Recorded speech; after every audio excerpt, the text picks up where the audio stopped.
On January 30th of 2020, the series finale of The Good Place aired on NBC, which is a little ironic because that might have been the last time we were all in The Good Place. Anyway, I'm not going to go into too much detail about the show because I don't want to spoil anything if you hadn't seen it. Even though it's been 6 years, I'm probably safe. But the point of this video is not to break down the entire series, so all I will say is the show is about the afterlife once a character has passed on. This afterlife is a kind of non-religious version of heaven, and once a character dies, if they were a good enough person on Earth, they are teleported to the good place, and hijinks ensues. It is by no means some all-time great masterpiece, but it is a fun comfort watch that I would definitely recommend.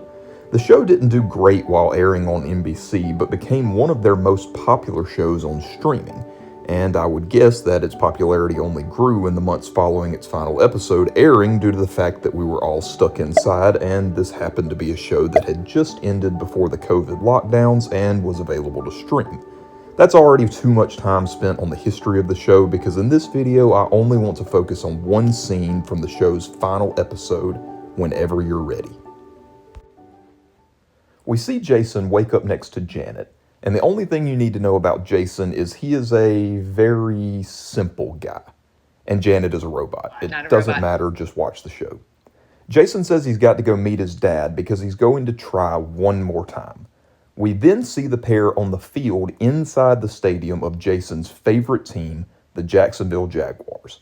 And the thing Jason is trying one more time is to complete a perfect game of Madden, which he is playing on the stadium's Jumbotron.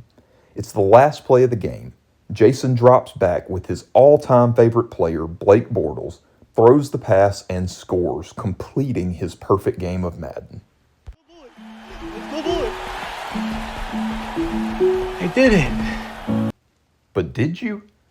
Let's break down a bunch of numbers that don't matter even a little bit. First, let's look at the yardages for Jason's winning team.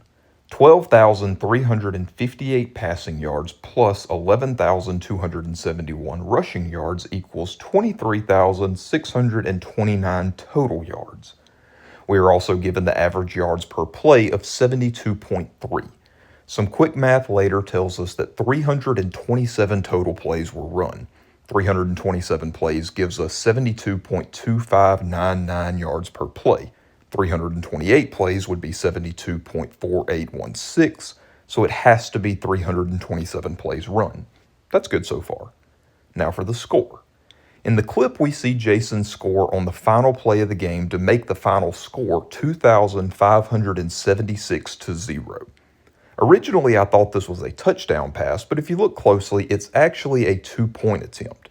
We will assume that Jason went for 2 after every touchdown to maximize points. That would be a total of 322 touchdowns and successful 2-point attempts. All right, now for the losing side. Their yardage total was negative 1,086 yards. The same math from earlier tells us the losing side, the Titans, ran either 139 or 140 plays. Either one gives us an average yards per play that rounds to negative 7.8, so I'm going to go with the 140 number. We also see that the Titans turned the ball over 69 times. That's the only information we have about the game, other than it took Jason over 433,000 tries to get this. It took you more than 433,000 tries. Which could possibly give us a clue as to how long a Jeremy Bearimy is, but that's another video. The question today is, was this really a perfect game of Madden? Well, when I think perfect, I think no mistakes. And when I think no mistakes in Madden, I think of scoring on every single play. And looking back on our numbers, Jason scored 322 touchdowns, but he ran 327 total plays. There are plenty of videos of players manipulating sliders and kickoffs to score way more points than Jason did. So Jason must have been going for a more ethical perfect game. Not to mention that we are missing a lot of information here. For example, Jason had 69 takeaways, but we have no idea how those turnovers were made. If they were all turnovers created by the defense and all of those turnovers were returned for touchdowns, That's another 69 offensive plays from Jason that did not result in touchdowns. But some of those turnovers could have come on kickoffs. So could some of the touchdowns. Either way, we know the Titans ran 140 plays on offense. Even if we say the Titans committed all those 69 turnovers on offense, that's still 71 plays that didn't result in a turnover. Remember that final score, 2,576 to 0?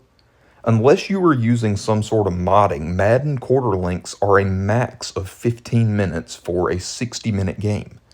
322 touchdowns in a 60-minute game would be 5.36 touchdowns per minute, or basically a touchdown every 10 seconds.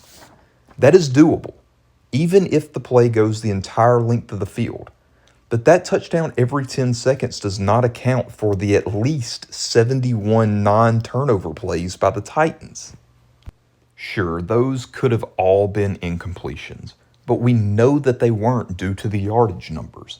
At least some of those plays were completed passes for lost yards, and the rest were runs or sacks that lost yards.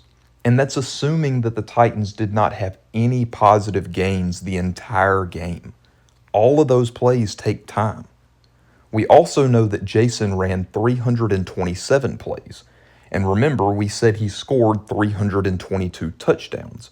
So that's 5 plays that weren't touchdowns for Jason. That also takes time. Even when there's a quick tackle and the offense hurries to the line of scrimmage for the next play, a couple of seconds still come off the clock. I just can't come up with a scenario where, given what we know, there would be enough time for this score without manipulating kickoffs to land near the end zone to score more quickly like Frosty did in his video. We have no evidence to support that this is what Jason was doing, but if he was, then how was he able to accumulate so many yards at an average of 72.3 per play? And how did the Titans get the ball to run so many plays on offense? All of this research leads me to the conclusion that Jason did not play the perfect game of Madden. I did it. I'm sorry, Jason. I love you, but I don't think you did. I made a video a while back about the inaccuracies in sports scenes, and there were some errors that, in my mind, were egregious. I think it's a pretty good video, go watch it if you want. My point in bringing that up was to say that I expected this Madden scene in The Good Place to be just as bad as those. It shouldn't, but errors like the ones in my other video really bother me.